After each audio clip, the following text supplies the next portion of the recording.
example, one of the mistakes I'd made in SocialNet was because what I'd learned of kind of version 1 to version 1 on version 1 to version 2 games was that you hire people with deep expertise in each functional areas. Like you look for someone who is really good at ad sales. You look for someone who's really good at operations. You really look for someone who's had 10 years of, server experience and so forth. Actually, in fact, for early stage companies, you look for enormously fast learners. Now there has to be some skill basis. Like it's very difficult for anyone to go from I don't code to now I code and I'm doing that. Right. So there has to be a skill basis for it.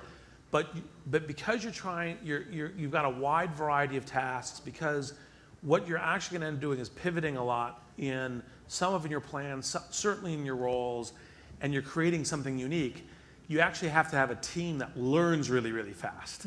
And so as opposed to kind of going for, well, do you have 10 to 20 years of experience running this kind of server configuration? It's, are you really, really smart? Are you hardworking? Are you committed? Are you flexible?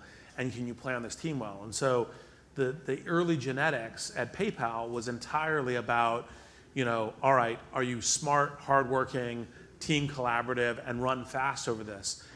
Which is part of the reason why PayPal did all kinds of things, which it fortunately navigated through, that were kind of crazy. Like when they kind of said, oh, we're going to be a payment service, none of us knew what a chargeback was, right? It was like, what's this, right?